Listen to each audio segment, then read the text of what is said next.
इशारे मिलते हैं, अव्यक्त इशारे मिलते हैं।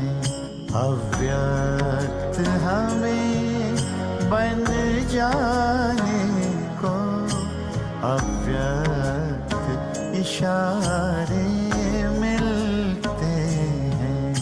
अव्यक्त हमें बन जाने को अव्यक्त भान को तज करके अव्यक्त भान को तज करके अव्यक्त वतन में जाने को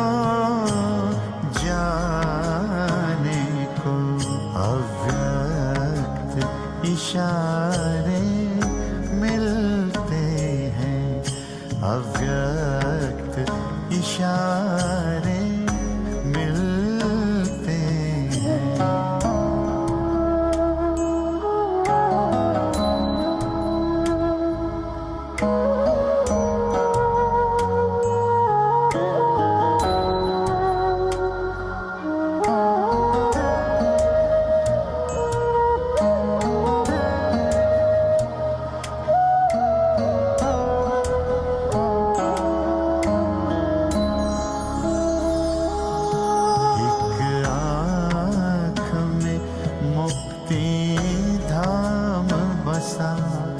दूजे में जीवन मुक्ति धाम, एक आँख में मुक्ति धाम बसा। दूजे में जीवन मुक्ति धाम, मन में मेरा मन मीत बसा। मन में मेरा मन मीत बसा, दिल में बसा वही दिलारा। है समय यही दिल दर्पण से, है समय यही दिल दर्पण से प्रभु का दीदार कराने को, प्रभु का दीदार कराने को।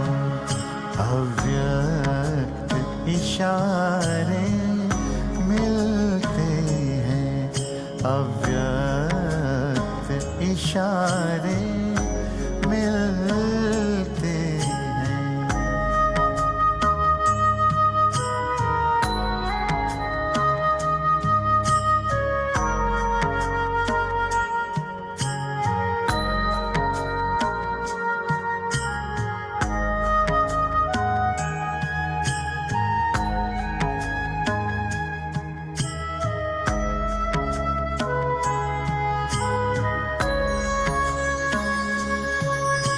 विस्तार को आओ सार करें, अशरीरी पल में बन जाए। विस्तार को आओ सार करें, अशरीरी पल में बन जाए।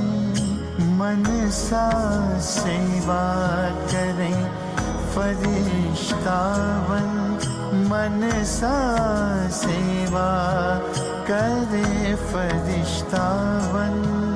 अब सूक्ष्म वतन आए जाए,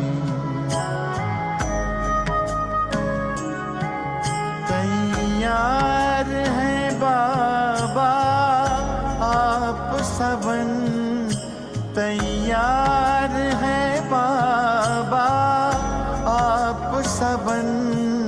हम घर अपने अब जाने को, हम घर अपने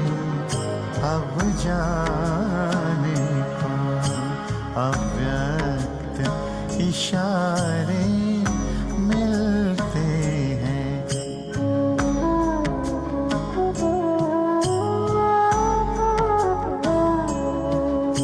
अव्यक्त इशारे मिलते हैं।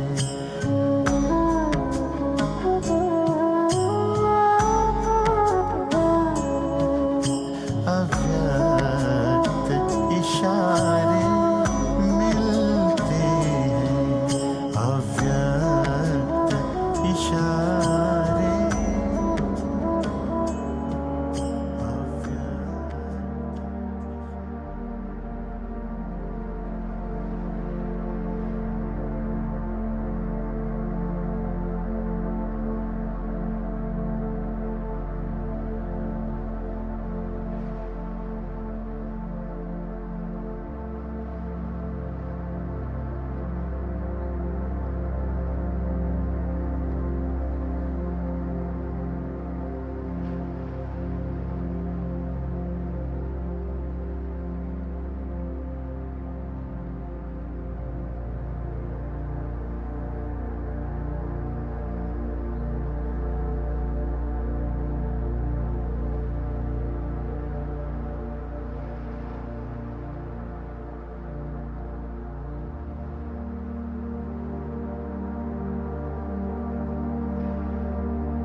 शांति।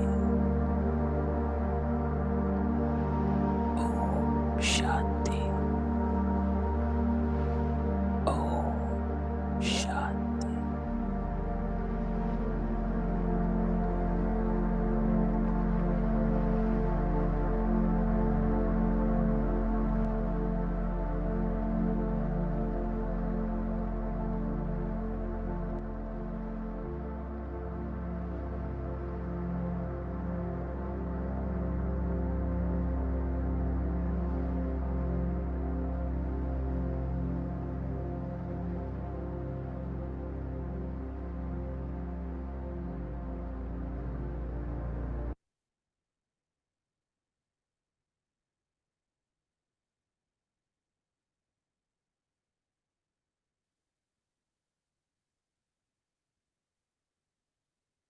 अपने सत्य स्वरूप में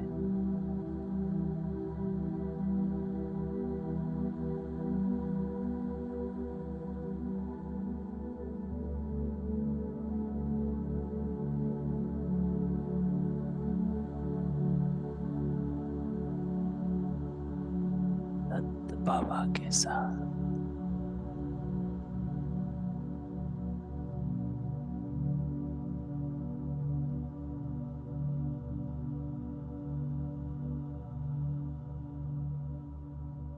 मैं आत्मा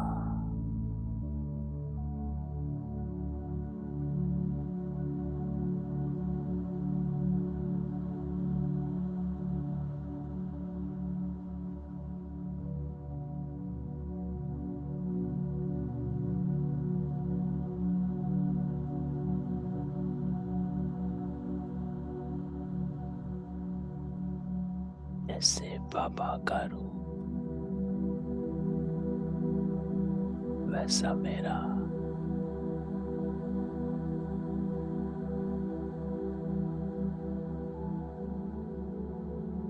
मैं भी बिंदु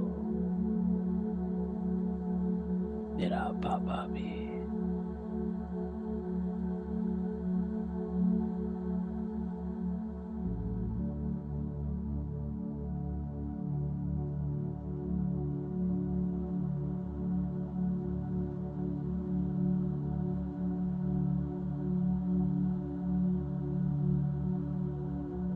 अपने को प्रकाश स्वरूप में देख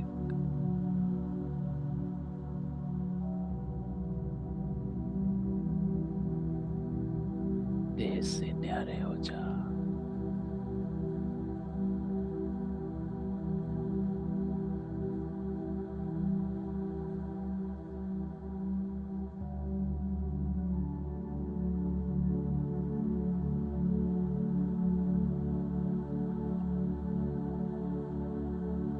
आप समान बनाने आया।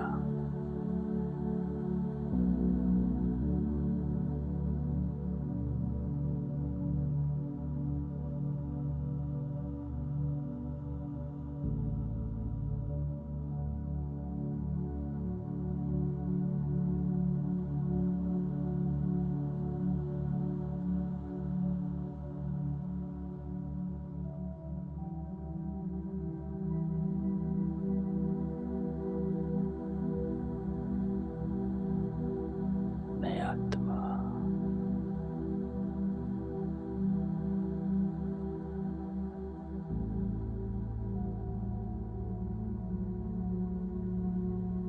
निराकार परमात्मा की ही संतान।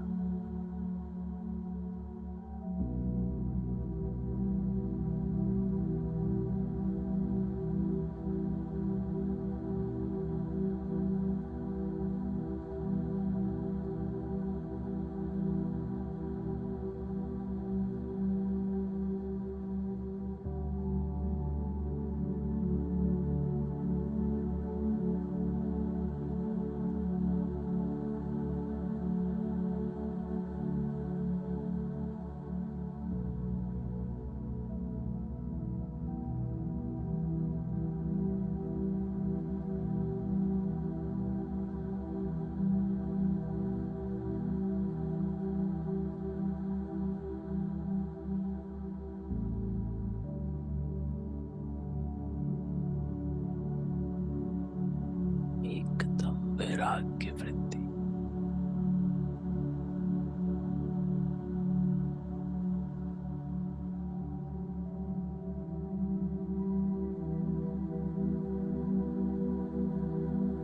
केवल बिंदु बन जा। एक अकेली आत्मा परमात्मा के साथ।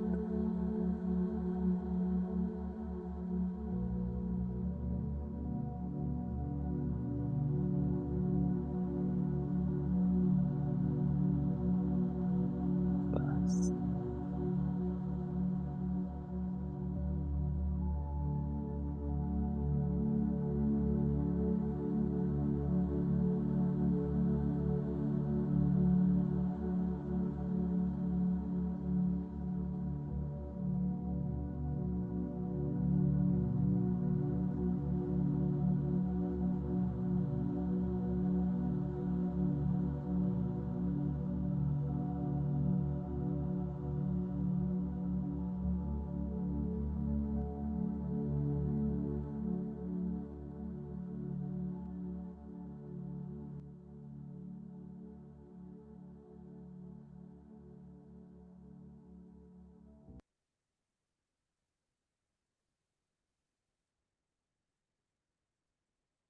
ओम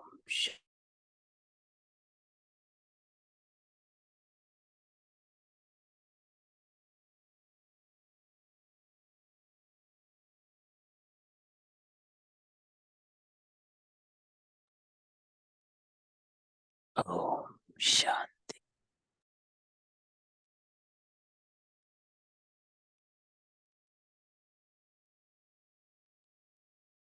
बाबा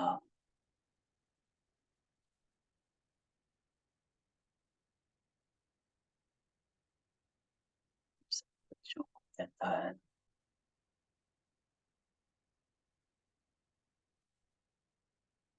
कि योग युक्त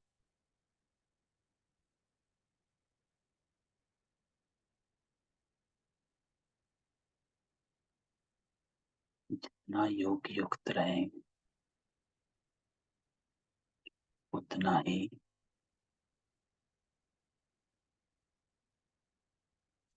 बंधन मुक्त होंगे।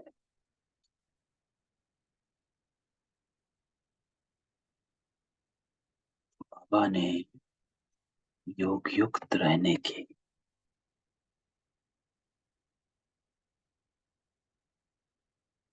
पिछली 2 क्लासों में 2 युक्तियां बताई।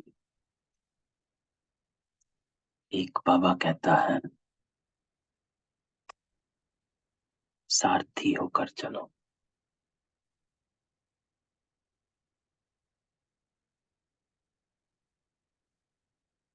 और दूसरा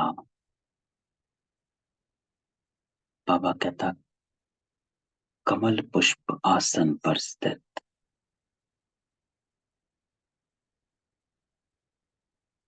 अर्थात हल्के और प्रकाश स्वरूप।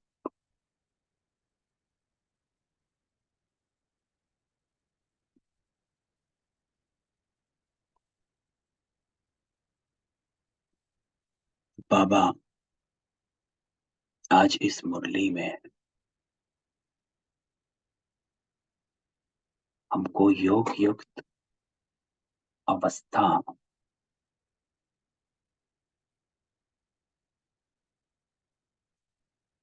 की चेकिंग क्या है वो बाबा बताता।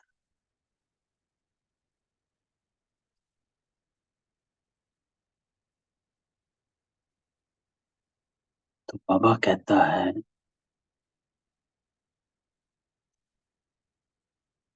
कि जो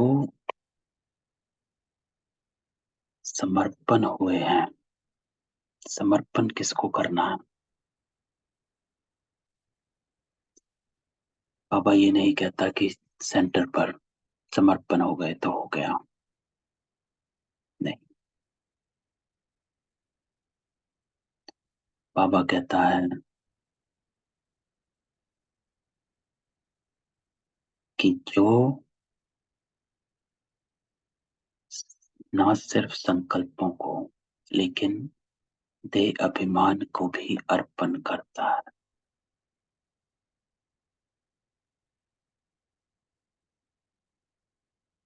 उसका हर कर्म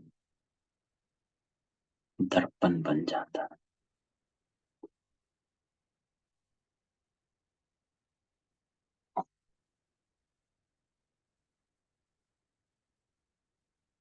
अर्थात रिफ्लेक्शन, जिसमें उस दर्पण में बाबा दिखाई दे।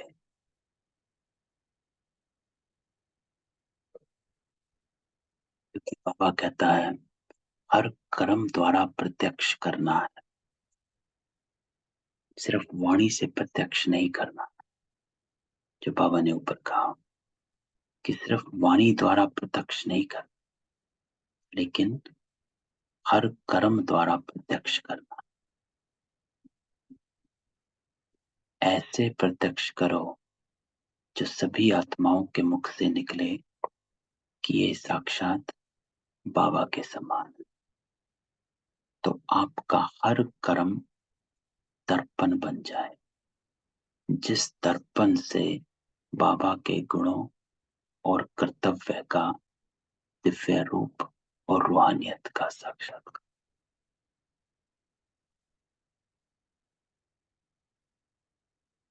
क्योंकि बाबा कहता है योग सिर्फ योग लगाने वाले नहीं हो, योगी जीवन वाले योगी हो। बाबा हमेशा कहता है कि आपका योग लग रहा है कि नहीं लग रहा है,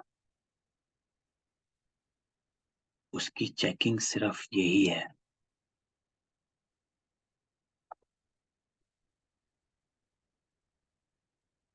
कि आपके कर्म कैसे। कोई आत्मा कहे मेरा योग बहुत अच्छा लगता है, लेकिन अगर कर्म वैसे के वैसे हैं तो समझा कि योग नहीं लग रहा।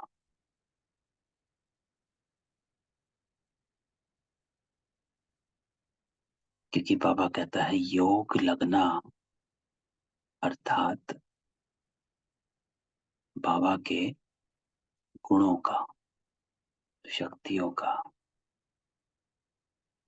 संस्कारों का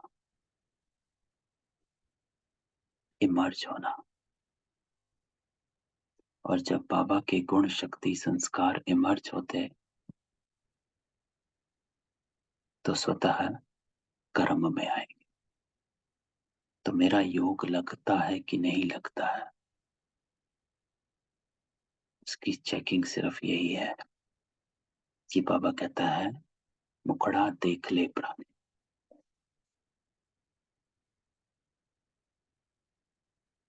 कि आपके कर्म कैसे हैं। तो कोई भी आत्मा कहे मेरा योग अच्छा है कि नहीं है, तो दर्पण जो है योग का वो कर्म है। कर्म सही तो योग लग रहा, कर्म नहीं है सही तो योग नहीं लग रहा। तो बाबा कहता है कि अपने हर कर्म को दर्पण बनाओ जिसमें बाबा के गुण और कर्तव्य का साक्षात्कार हो। लेकिन उसके लिए बाबा कहता है दर्पण वो ही बन सकेगा जो देह अभिमान को अर्पण करेगा।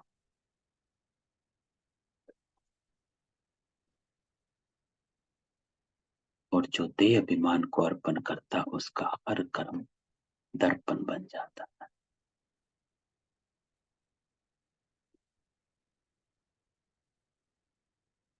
अपनापन मिट जाता है, लगाव मिट जाता है, क्योंकि वो कर्म जब देहभान नहीं होता है, क्योंकि देहभान जो है वो कर्म की फल की इच्छा से कर्म करना होता है ना, कि regardless of how am I doing it, मुझे फल चाहिए। तभी भ्रष्टाचार शुरू होता है कि लोग गलत तरीके से काम करते हैं, क्योंकि वो कहते हैं कि मेरा काम हो जाएगा, आई डोंट केयर कि कैसे होगा।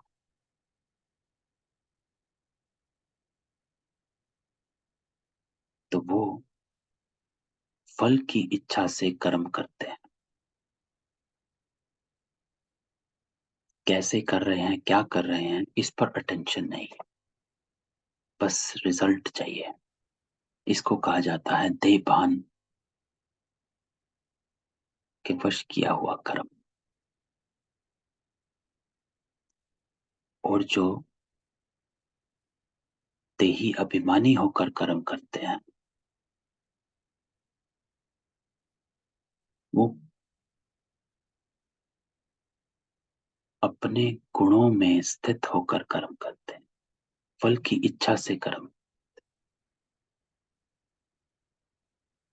कि मुझे अपने निज गुणों के साथ कर्म करना। उनकी अटेंशन होती है कि मुझे अपना कर्म सही कर, रिगार्डलेस ऑफ द रिजल्ट, फल जो भी हो, फल की इच्छा नहीं,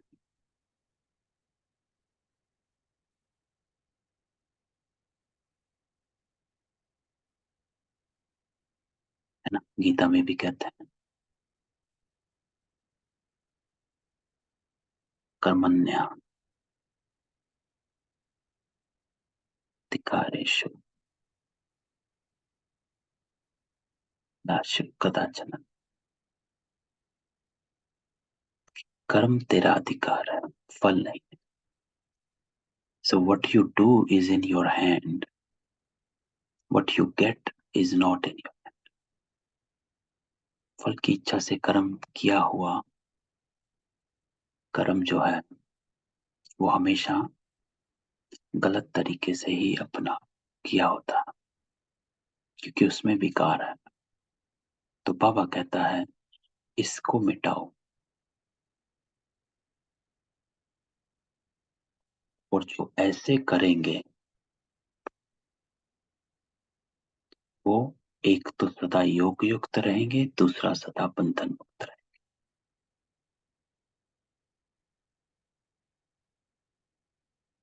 क्योंकि वो अपने ओरिजिनल स्वरूप में ही, ओरिजिनल गुणों की स्मृति में ही कर्म करते हैं।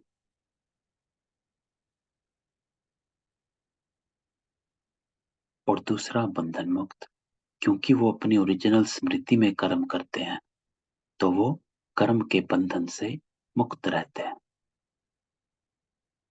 क्योंकि वो कर्म कर रहे हैं, लेकिन फल की इच्छा से नहीं कर रहे हैं। वो उनको बांधता नहीं, वो रिजल्ट की वेट नहीं करते, तो वो बंधन मुक्त रहता है।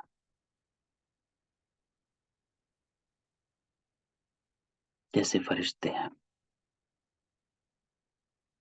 कोई बात हुई, कर्म किया और उड़ गए, वेट नहीं करते हैं कि कोई उनको थैंक यू करे, धन्यवाद करे, महिमा करे। नहीं, काम किया और उड़ गया, तो वो बंधन मुक्त है। तो बाबा कहता जो योग युक्त होगा वो बंधन मुक्त जरूर होगा। मैं सबको अनम्यूट करता हूँ।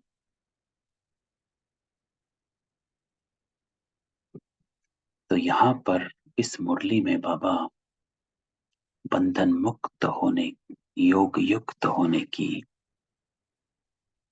जो विधि बताता है, वो बाबा कहता है दर्पण।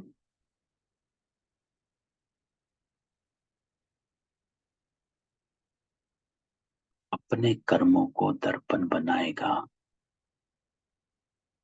जब तू देह अभिमान को अर्पण करेगा, और जब ये हो जाएगा तो योग युक्त आपे ही रहेगा, और जो योग युक्त होगा वो बंधन मुक्त जरूर होगा। तो बाबा कहता है योग युक्त का अर्थ ही है देह के आकर्षण के बंधन से भी मुक्त।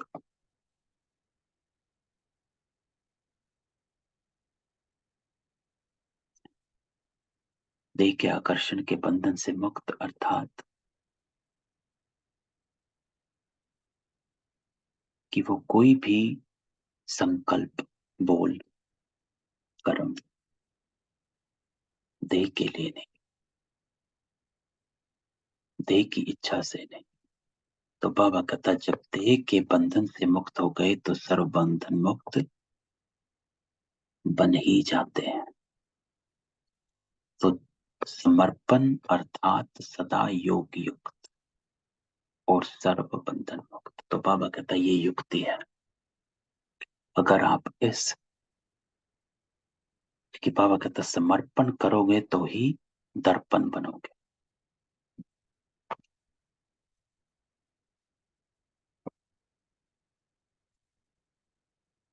और जो समर्पित होगा वो सदा योग युक्त और बंधन मुक्त होगा। तो ये निशानी अपनी सदा कायम रखना। अगर कोई भी बंधन युक्त होंगे तो योग युक्त नहीं कहना, ये निशानी है। अगर किसी भी बंधन में बाबा कहता फंसा हुआ है तो योग युक्त हो नहीं सकता।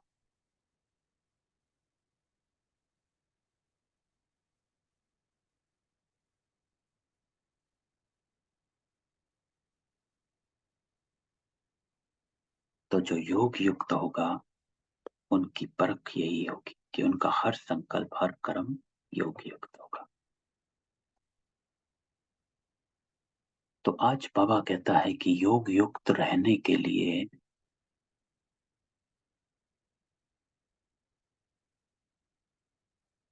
अपने देह अभिमान को समर्पित करो, और सिर्फ योग में बैठना योग युक्त नहीं। बाबा आज कहता है कि आपका कर्म जो है वो दर्पण बन जाए, जिसमें बाबा के गुण और कर्तव्य दिखाई दे। तो आप अगर कर्म फल की इच्छा से नहीं करते हो, अपने गुणों के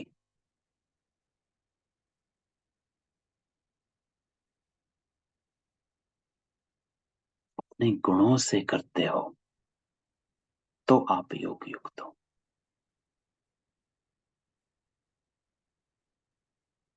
तो आपका हर कर्म योग युक्त हो जाता है। तो बाबा कहता है क्योंकि जो भी युक्तियां सर्व प्रकार की मिली, उन युक्तियों की धारणाओं के कारण युक्ति युक्त और योग युक्त रहे, और वो ही युक्ति युक्त रहे। युक्ति युक्त हमने पहले भी डिस्कस किया, तीन। बाबा कहता है योग युक्त, युक्ति युक्त, बंधन मुक्त। युक्ति युक्त अर्थात मेथड के साथ, युक्ति होती है तरीका, कि कर्म दिव्य गुणों से करने का तरीका। बाबा कहता है ऐसा करना है, श्रीमत ये है। तो युक्ति युक्त रहना। तो जो योग युक्त होता है वो युक्ति युक्त भी रहता है और बंधन मुक्त भी रहता है। तो योग युक्त अर्थात अपनी सत्य स्वरूप की स्मृति में रहकर कर्म करना।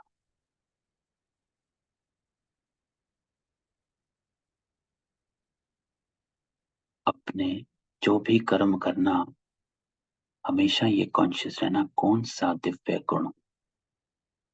आज सुबह भी हमने बात क्लास में यही बात हुई थी कि कौन सा दिव्य गुण मैं यूज कर रहा हूं। तो जब अपना चार्ट भी लिखो रात को, तो हमेशा देखो कि आज कौन से दिव्य गुण हमने इमर्ज किए, यूज किए। तो बाबा कहता ये परख है। तो इस समझा परख की निशानी, तो इससे अपने आप को समझ सकते हो कि हम कहाँ तक पहुंचे हैं। तो इसलिए कहा कि संग्रह और संग्राम की शक्ति दोनों भर कर जाना। तो ऊपर बाबा ने संग्रह और संग्राम कहा है। संग्रह किस चीज का करना है? संग्रह क्या होता है? इकट्ठा करना।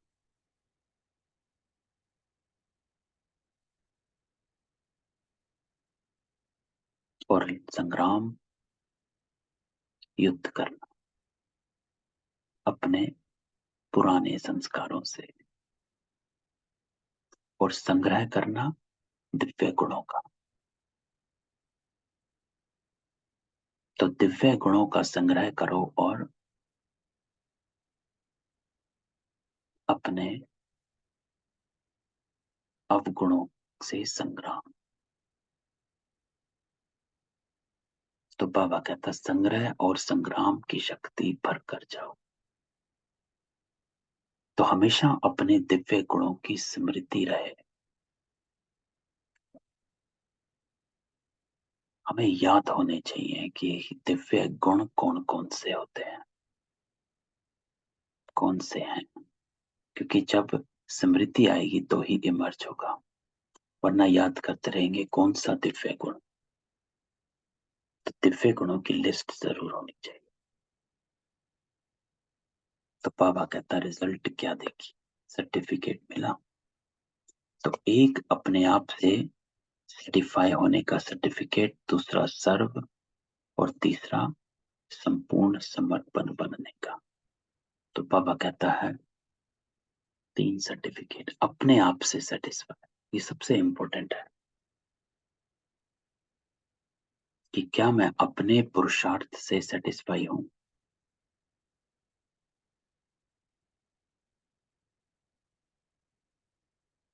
तो कई बार हम खुद ही अपने को दिल शिकस्त करते हैं कि मेरा पुरुषार्थ सही नहीं चल रहा। तो बाबा हमेशा कहता है कि चेक तो करो, सिर्फ चेक ना करो। सिर्फ चेकिंग करोगे तो दिल शिकस्त होंगे, लेकिन चेक के साथ चेंज करना, तब उमंग आता है कि मैं क्या सही नहीं कर रहा, तो उसको चेंज करना। कारण अपना समझो। जब कारण समझेंगे तो निवारण आएगा कि कहां पर मैं कौन सी चीज नहीं कर रहा, नहीं कर। तो चेक और चेंज करोगे तब उमंग आता।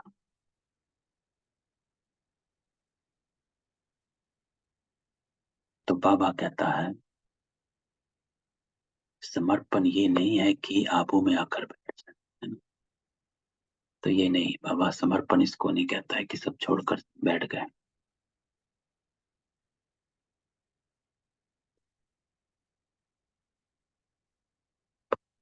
तो समर्पण होने का भी सर्टिफिकेट लेना है। समर्पण बाबा ने किसको कहा? संपूर्ण समर्पण, देह अभिमान का समर्पण। वो समर्पण करोगे, वो सर्टिफिकेट लेना। चौथा बाबा कहता जो भी ज्ञान की युक्तियां मिली उनको संग्रह करने की शक्ति का सर्टिफिकेट, कि सब बुद्धि में रहना चाहिए, संग्रह रहना चाहिए, ज्ञान के सब पॉइंट्स। जब बाबा कहता है ज्ञान की युक्तियां, जैसे बाबा ने योग युक्त की हमें बताई, सारथी, कमल पुष्प का आसन, ये युक्तियां, ये बुद्धि में बाबा कहता है याद रहे। पिछले संडे बाबा ने कहा 3 सत्य में स्थित रहना, सत स्वरूप, सत बाप और अपना पार्ट जो है, जिसको बाबा कहता सत्यता, पवित्रता और दिव्यता।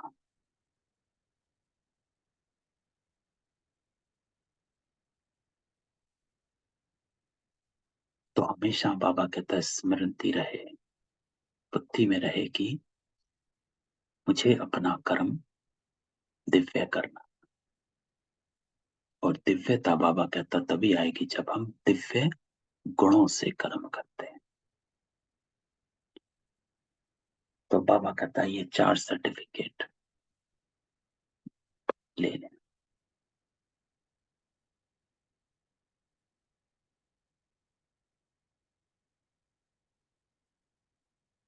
तो फिर बाबा कहता कि ज्ञान का साज सुनने में और राज सुनने में अच्छा है, लेकिन अब क्या करना है? राज युक्त बनना।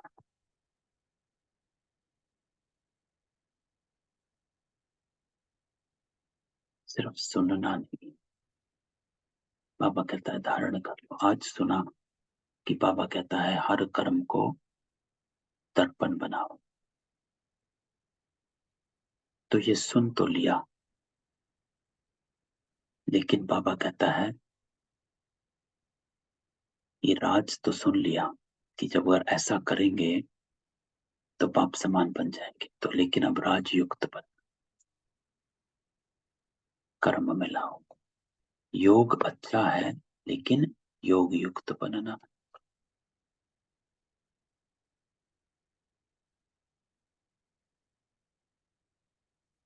भी योग किया, लेकिन योग युक्त बन। बंधन मुक्त बनने की इच्छा है, लेकिन पहले ते अभिमान का बंधन तोड़ना है।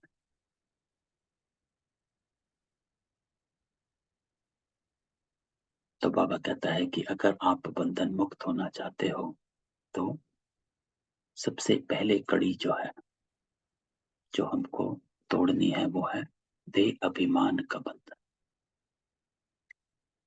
अपने दे अभिमान, तो तीनों बाबा ने बता दी, राजयुक्त, योग युक्त, बंधन मुक्त। ऐसा करेंगे तो बाबा कहता सर्व बंधन मुक्त आपे ही बन जाए। तो अभी यह कोशिश करना, सपूत मूर्त और सपूत बनना, शक्तिवान और संपत्तिवान बने हो। बाबा पूछता, शक्ति अर्थात कर्म करने की, संपत्ति अर्थात ज्ञान, ज्ञान धन, ज्ञान धन इकट्ठा है। बाबा कहते संपत्तिवान बने हो।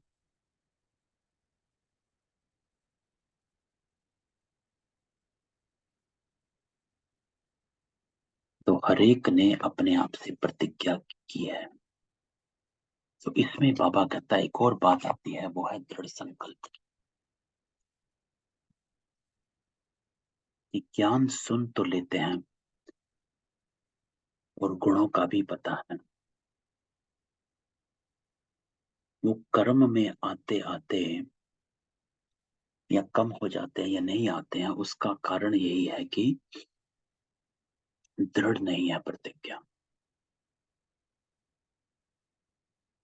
क्योंकि बाबा कहता है जो प्रतिज्ञा की जाती है उसको पूर्ण करने के लिए पावर भी अवश्य इकट्ठी करेंगे, वो पावर चाहिए,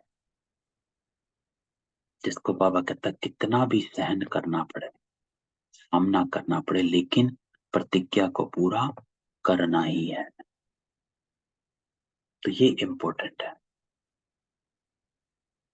कि नॉलेज होते हुए भी अगर हमारे कर्म अभी भी चूक जाते हैं, तो बाबा कहता है कि इसका अर्थ है कमी है, कि जो प्रतिज्ञा है वो पावरफुल नहीं, दृढ़ नहीं। अगर दृढ़ करेंगे तो बाबा कहता कितना भी सहन, कितना भी सामना, लेकिन प्रतिज्ञा को पूरा करना कि मुझे अपने कर्म सही करने हैं। तो ऐसी प्रतिज्ञा की है।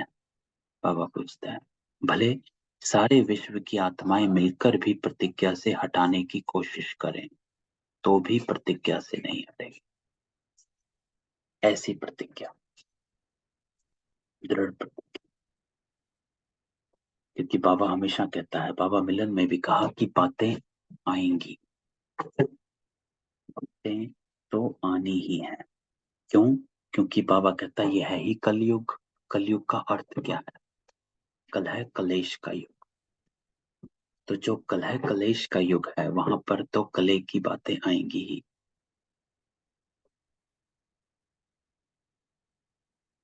लेकिन आपको क्या करना है वो बाबा कहता है, वो आपने अपना तय करना है। बाहर को देख कर अपने अंदर को तय ना करो, अंतर में रहो और अंदर को तय करो। तो बाबा कहता है प्रतिज्ञा की सामना करके संपूर्ण बनकर ही दिखाएंगे। ऐसी प्रतिज्ञा करने वालों का बाबा कहता है यादगार है अचल घर, कि अचल अटोल रहे। तो बाबा कहता सदैव यह याद रखना कि जैसा हमारा यादगार वैसा अब बनना ही है। ये तो सहज है ना। तो बाबा कहता है स्थूल निशानी की याद रखने से नशा और निशाना याद रहेगा। तो बाबा कहता है स्थूल अचल घर को भी स्मृति में रखो, कि वो आपका यादगार है, कि ये आत्माएं थी जो अचल थी, कभी भी हलचल में ना आने वाली थी।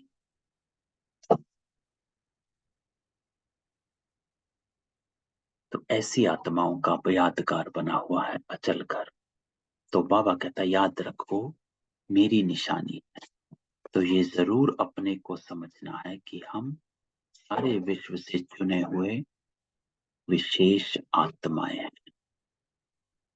जितनी विशेष आत्माएं उतनी उनके हर कर्म में विशेषता होती है। तो विशेष आत्मा होना कम नहीं। तो बाबा स्मृति को इमर्ज कराता है कि साधारण नहीं हो, विशेष आत्माएं हो। आपका यादगार स्थूल में भी बाबा कहता बना हुआ है, तो वो मेरा यादगार है। इस स्मृति को बाबा कहता हमेशा इमर्ज रखो कि हम सारे विश्व के चुने हुए विशेष आत्माएं, और अगर विशेष हैं, स्पेशल हैं, तो जो स्पेशल हैं उनके बाबा कहता है हर कर्म में विशेषता होती है। सिर्फ कहने मात्र विशेष नहीं है, लेकिन हम साधारण नहीं हैं, इसका अर्थ हमारा कर्म भी साधारण नहीं। अगर अपने आप को सतयुगी आत्माएं समझते हो, देवी आत्मा समझते हो, तो बाबा कहता है अपने कर्म को भी सतयुगी बनाओ, दैवी बनाओ, कम नहीं हो।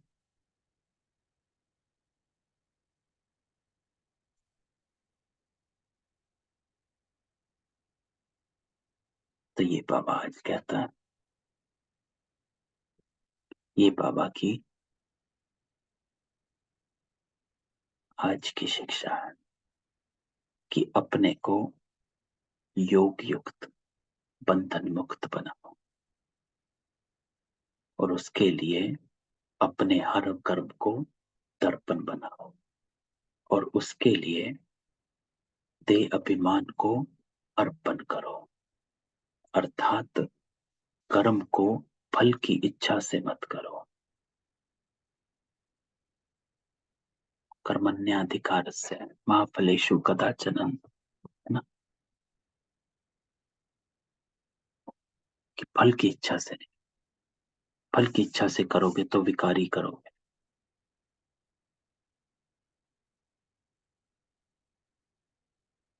तो ये बाबा की 18 मार्च 71 की मुरली।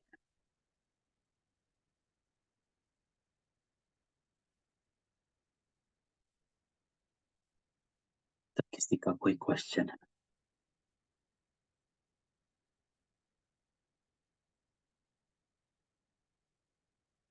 तो एक बात और बाबा ने इसमें कही थी कि हर सेकंड, हर संकल्प में अटेंशन और एक्यूरेसी, अटेंशन और एक्यूरेसी। बाबा हमेशा कहता है कि ब्राह्मणों का जो सबसे इंपॉर्टेंट संस्कार है वो है अटेंशन का। जितना अटेंशन रहेगा उतना आप आगे बढ़ोगे। जहां अलबेले हुए वहां पर रुकना शुरू हो जाता है। तो अटेंशन और एक्यूरेसी, एक्यूरेसी अर्थात यथार्थता, सही कर्म करना, एक्यूरेट कर्म करना, कि हाँ ये ऐसा होना चाहिए।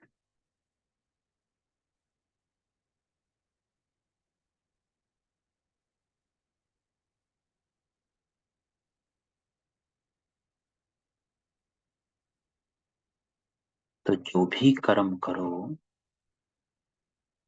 बाबा कहता पहले देखो कि इस कर्म द्वारा बाप की प्रत्यक्षता होगी कि नहीं होगी। जिसको बाबा कहता है सिर्फ वाणी द्वारा प्रत्यक्ष नहीं करना है कि बाबा आ गया, लेकिन अपने हर समय हर कर्म द्वारा, जो आपका कर्म दर्पण बन जाए। और इसी को योग युक्त कहते हैं। और जब योग युक्त होंगे तो बंधन मुक्त हो जाएंगे, क्योंकि हम कर्म फल की इच्छा से नहीं कर रहे, तभी हमारा कर्म दर्पण बनेगा। अगर हम कर्म फल की इच्छा से करेंगे तो वो कर्म दर्पण नहीं बन पाएगा, क्योंकि वो जो इच्छा है वो देही की इच्छा है, देही अभिमान की इच्छाएं हैं। तो बाबा कर्म देह अभिमान की इच्छा से नहीं करता तो वो बाप समान कर्म नहीं हुआ।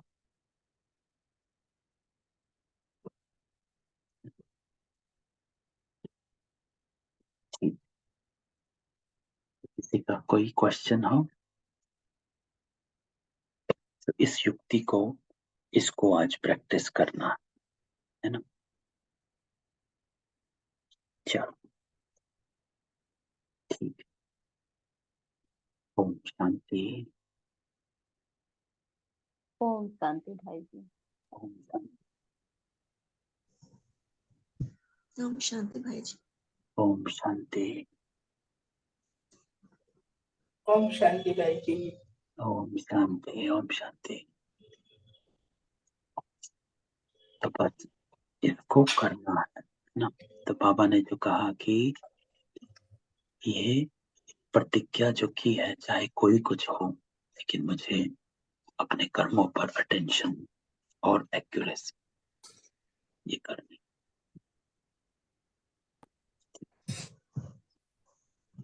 कल मिलते हैं। ओम शांति। जी भाई जी। ओम शांति।